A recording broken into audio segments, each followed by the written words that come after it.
안녕하세요. 오늘 믿음의 성도님들과 함께 깊이 살펴볼 말씀은 창세기 10장입니다.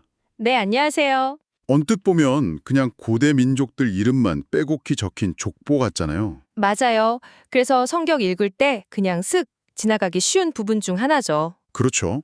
그런데 이 지루해 보이는 족보 안에 사실은 인류의 미래를 건 두 가지 거대한 흐름, 그 사이에 보이지 않는 전쟁이 담겨 있다는 것. 오늘 저희가 바로 그 이야기를 한번 풀어보려고 합니다. 네, 이 창세기 10장이 단순히 누가 누구를 낳았다는 기록이 아니거든요.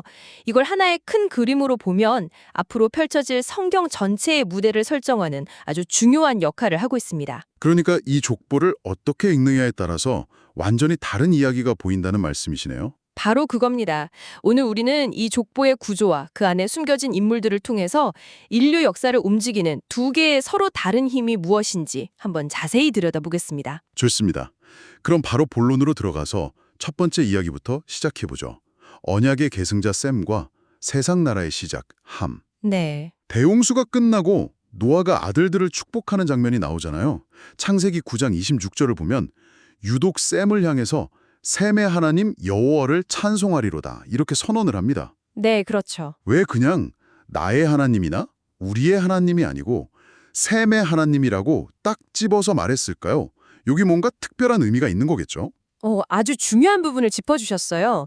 이건 그냥 쌤이 믿는 하나님 정도의 의미가 아닙니다. 아, 그런 게 아닌가요? 네, 이건 거의 공식적인 선포, 상속지정과 같은 거예요. 상속지정이요? 네, 하나님의 그 특별한 약속, 우리가 언약이라고 부르는 그 구원의 계획이 이제 공식적으로 셈의 가문을 통해 이어질 거다. 이걸 모든 사람 앞에서 선포하는 장면인 거죠. 아하, 그러니까 구원 역사의 주인공으로 셈의 가문을 지목한 거군요. 맞습니다. 그래서 창세기 10장의 구조가 아주 흥미로워요. 다른 민족들, 야벳의 후손이나 함의 후손 이야기가 먼저 쫙 펼쳐진 다음에 이 핵심인 셈의 족보가 가장 마지막에 등장하거든요. 아, 일부러 맨 뒤에 배치했다는 거군요. 왜 그랬을까요? 그게 일종의 문학적인 장치라고 볼 수 있습니다.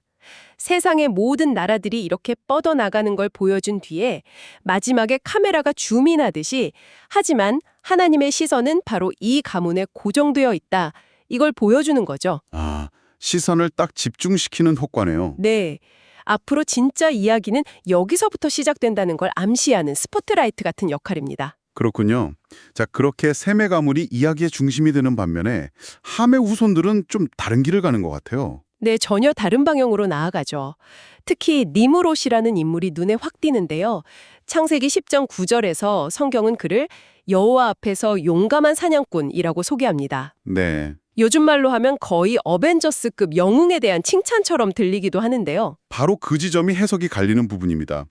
물론 문자 그대로 보면 그냥 힘세고 용감한 사냥꾼이었다는 뜻이겠죠. 네, 저도 그렇게만 생각했거든요. 그런데 여기서 여호와 앞에서라고 번역된 히브리 원문을 보면 이게 문맥에 따라서 하나님 면전에서라는 순종적인 의미도 되지만 반대로 하나님께 맞서서 혹은 하나님을 무시하고라는 대적의 의미로도 쓰일 수가 있어요. 아, 정말요? 완전히 정반대의 뜻이네요. 네. 그리고 니므롯이 그 뒤에 한 일들을 보면 후자의 해석, 즉 하나님께 맞서는 인물이라는 해석이 훨씬 설득력을 얻게 됩니다. 어떤 일을 했길래 그렇게까지 해석이 되는 건가요? 자, 보세요. 홍수 이후에 하나님이 주신 명령이 뭐였죠? 생육하고 번성해서 땅에 충만하라. 즉 흩어져서 온 세상으로 퍼져나가라는 거였죠. 맞습니다. 그런데 니므롯은 정반대의 일을 합니다. 사람들을 한 곳, 신할 평지로 모으기 시작해요. 아, 흩어지지 않고 오히려 뭉치게 만든 거네요. 네. 그리고 거기서 인류 최초의 제국을 건설합니다. 바벨, 에렉 같은 도시들을 세우고 왕국을 만들어요. 이건 흩어지라는 하나님의 명령에 대한 정면 도전인 거죠. 하나님의 통치가 아니라 인간의 힘으로 새로운 질서를 세우려는 시도였군요. 그렇죠. 그리고 이 거대한 프로젝트의 목표가 바로 다음 장인 11장에 나오는 그 유명한 외침으로 이어지는 겁니다. 우리의 이름을 내자. 아, 우리의 이름을 내자. 여기서 모든 게 연결되네요. 셈의 계보가 여호와의 이름을 부르는 흐름이라면 니므롯은 우리의 이름을 세우려는 흐름을 만든 거군요. 정확합니다. 그런데 여기서 더 근본적인 질문이 생겨요. 대홍수라는 그 엄청난 심판으로 온 세상의 죄가 다 씻겨 나갔다고 생각했는데 어떻게 이렇게 빠르고 또 조직적으로 하나님께 대항하는 문명이 다시 일어날 수 있었을까요? 그게 바로 이 말씀이 인간의 본성에 대해 던지는 아주 핵심적인 통찰입니다. 어떤 통찰인가요? 홍수, 즉 물이라는 외부적인 심판만으로는 인간 내면의 근원적인 부패를 해결할 수 없다는 걸 보여주는 거죠. 예레미야서 17장 9절 말씀을 보면 만물보다 거짓되고 심히 부패한 것은 마음이라고 하잖아요. 네. 바로 그겁니다.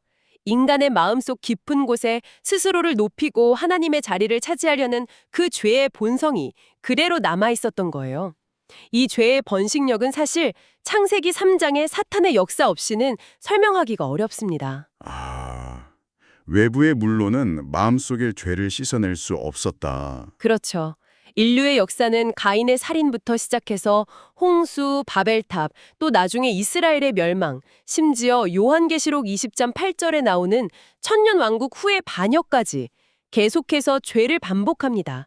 이 싸움은 사탄이 영원한 불못에 던져질 때야 비로소 끝이 나는 거죠. 듣고 보니 인간은 계속해서 실패하는 순환고리에 갇혀 있는 것 같아서 좀 비관적으로 들리기도 하는데요. 그렇다면 하나님의 계획도 실패한 것 아닌가요? 바로 그 지점에서 성경은 놀라운 반전을 보여줍니다. 한편에서는 니무롯을 중심으로 한 사람의 나라가 화려하게 성장하면서 실패의 역사를 반복하는 것처럼 보이지만 하나님께서는 동시에 다른 한편에서 조용히 또 다른 이야기를 이어가고 계셨던 거죠. 또 다른 이야기요? 네, 바로 셈의 족보입니다. 세상의 거대한 흐름 속에서는 그냥 눈에 띄지 않은 이름들의 나열처럼 보이지만 이 말씀 안에서는 바로 이 셈의 계보가 혼돈 속에서도 끊어지지 않는 희망의 끈 역할을 하는 겁니다. 하나님께서는 70개의 민족으로 흩어지는 그 함의 후손들 속에서도 셈의 계보를 남겨두심으로 아브라함이라는 새로운 소망의 불씨를 준비하고 계셨던 거예요. 예레미야애가 3장 22절과 23절 말씀이 떠오르네요. 어떤 말씀이죠? 여호와의 인자와 긍휼이 무궁하심으로 우리가 진멸되지 아니함이니이다. 이것들이 아침마다 새로우니 주의 성실하심이 크시도소이다. 인간의 실패에도 불구하고 하나님의 성실하심이 구원의 역사를 계속 이끌어 가신다. 그렇습니다. 결코 실패하지 않으십니다. 와, 정말 흥미롭네요. 좋습니다. 그럼 이 창세기 10장의 두 이름의 전쟁이라는 구도가 신약 시대로 넘어와서 예수님과는 어떻게 연결이 될까요? 이 고대의 싸움이 어떻게 완성되는지 궁금합니다. 네, 그 연결고리를 발견하는 게 이 말씀을 읽는 가장 큰 기쁨 중 하나죠. 바벨탑 이야기와 예수님의 이야기는 의도적으로 대조되는 한 쌍의 그림처럼 볼 수 있습니다. 대조되는 그림이요? 네, 가장 먼저 이름의 문제입니다. 바벨탑을 쌓던 사람들은 자신들의 이름을 높이려고 했잖아요. 네, 우리의 이름을 내자. 그 결과는 뭐였죠? 혼돈과 흩어짐이라는 비극이었습니다. 그런데 신약성경 빌립보서 2장 9절과 10절을 보면 하나님께서 예수님께 모든 이름 위에 뛰어난 이름을 주셨다고 말씀하세요. 인간의 교만으로 스스로 얻으려 했던 이름은 무너졌지만 하나님의 아들의 겸손을 통해 주어진 이름이 영원히 높아지는 극적인 역전이 일어나는 거죠. 스스로 얻으려던 이름과 겸손을 통해 주어진 이름의 대비. 정말 놀라운 대칭 구조네요. 또 다른 대비점도 있을까요? 물론입니다. 두 번째는 성전의 개념이에요. 바벨탑은 땅에서 하늘로, 즉 인간이 자기 힘으로 하나님께 닿으려는 교만의 상징이었죠. 네, 인간이 위로 올라가려는 시도. 하지만 기독교 신앙의 핵심은 그 방향이 완전히 반대입니다. 하나님께서 하늘에서 땅으로, 우리 인간에게로 직접 내려오셨다는 것이죠. 예수님께서 친히 성전이 되어 우리에게 오셨다는 말씀이시군요. 바로 그겁니다. 구원의 방향이 완전히 역전된 거죠. 인간이 올라가는 게 아니라 하나님께서 내려오신다는 것. 그렇군요. 마지막으로 연합의 문제도 있을 것 같아요. 바벨탑도 결국 인류를 하나로 뭉치려는 시도였잖아요. 맞습니다. 하지만 그 인간 중심의 연합은 결국 언어가 뒤섞이고 분열되는 것으로 처참하게 실패하죠. 네. 그런데 신약 성경 사도행전에 나오는 오순절 성령 강림 사건을 보면 이 바벨탑의 저주가 풀리는 듯한 놀라운 장면이 연출됩니다. 오순절 사건이요? 네, 각기 다른 언어를 쓰는 사람들이 모였는데 성령께서 임하시니까 서로의 말을 알아듣고 하나의 복음 안에서 연합하는 기적이 일어나잖아요. 바벨탑에서의 분열이 오순절의 연합으로 회복되는, 정말 드라마틱한 구도입니다. 와, 요한복음 17장 11절에서 예수님께서 하신 기도, 아버지의 이름으로 그들을 보전하사 우리와 같이 그들도 하나가 되게 하옵소서라는 기도가 바로 이 새로운 연합의 본질을 보여줍니다. 사람의 이름 아래서는 분열뿐이지만 아버지의 이름 안에서 진정한 하나됨이 가능하다. 와, 정말 창세기의 한 사건이 신약 전체를 꿰뚫는 핵심 주제가 된다는 게 정말 놀랍습니다. 그렇죠. 성경은 이렇게 유기적으로 연결되어 있습니다. 자, 그럼 이 모든 분석을 바탕으로 이 고대의 이야기가 오늘을 살아가는 우리 믿음의 성도님들께 어떤 의미가 있는지 삶의 적용점들을 한번 정리해 보겠습니다. 네, 세 가지 정도로 요약해 볼 수 있을 것 같습니다. 네, 첫 번째는 무엇일까요? 첫째는 나의 정체성을 확인해야 한다는 겁니다. 나는 과연 나의 이름을 위한 삶을 살고 있는가? 아니면 주의 이름을 위한 삶을 살고 있는가? 이 질문을 스스로에게 던져봐야 합니다. 아, 내 삶의 목적에 대한 질문이네요. 네, 우리는 세상 속에서 나도 모르게 나만의 바벨탑을 쌓고 있을 수 있거든요. 나의 업적, 나의 성공을 통해서 내 이름을 남기려고 애쓰는 거죠. 그렇죠. 다 주 예수의 이름으로 하고 그를 힘입어 하나님 아버지께 감사하라. 바로 그 말씀입니다. 내 삶의 주어가 나인지 돌아봐야겠네요. 두 번째 적용점은 무엇일까요? 두 번째는 풍요 속에서 영적 파수꾼이 되어야 한다는 겁니다. 풍요 속에서요. 네. 함의 후손들이 비옥한 신할평지에서 교만해지고 타락했듯이 사실 우리 삶이 안정되고 풍요로워질 때가 영적으로 가장 위험한 때일 수 있습니다. 아, 오히려 어려울 때가 아니라 편안할 때가 더 위험하다. 그렇죠. 니므롯이 여호와 앞에서 교만하게 행동했던 것처럼 모든 것이 잘 풀릴 때 우리는 모든 것을 내 힘으로 이뤘다고 착각하기 쉽습니다. 잠언 16장 18절 말씀이 생각나네요. 교만은 패망의 선봉이요 거만한 마음은 넘어짐의 앞잡이니라. 네. 또 베드로전서 5장 5절에서는 하나님은 교만한 자를 대적하시되 경선한 자들에게는 은혜를 주시느니라고 말씀하셨죠. 늘 깨어 있어야 합니다. 가장 안전하다고 느낄 때가 가장 위험하다는 말씀, 마음에 깊이 새겨야 하겠습니다. 마지막 세 번째는 무엇인가요? 마지막 세 번째는 흩어지는 선교적 사명을 수행해야 한다는 겁니다. 흩어지는 사명이요. 네. 하나님은 인류가 온 땅에 충만하기를 원하셨습니다.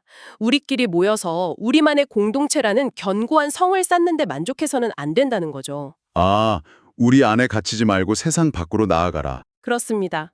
세상 사방으로 흩어져서 복음을 전하는 영적인 셈의 후예로서의 사명을 감당해야 합니다. 사도행전 1장 8절 말씀이 바로 우리의 사명이죠. 오직 성령이 너희에게 임하시면 너희가 권능을 받고 예루살렘과 온 유대와 사마리아와 땅끝까지 이르러 내 증인이 되리라 하시니라. 오늘 정말 깊은 이야기를 나눴습니다. 그저 오래된 민족들의 이름이 나열된 목록이라고만 생각했던 창세기 10장에서 시작해서 인간의 반역 속에서도 신실하게 언약을 지키시는 그 하나님의 사랑을 다시 한번 확인하게 되네요. 맞습니다.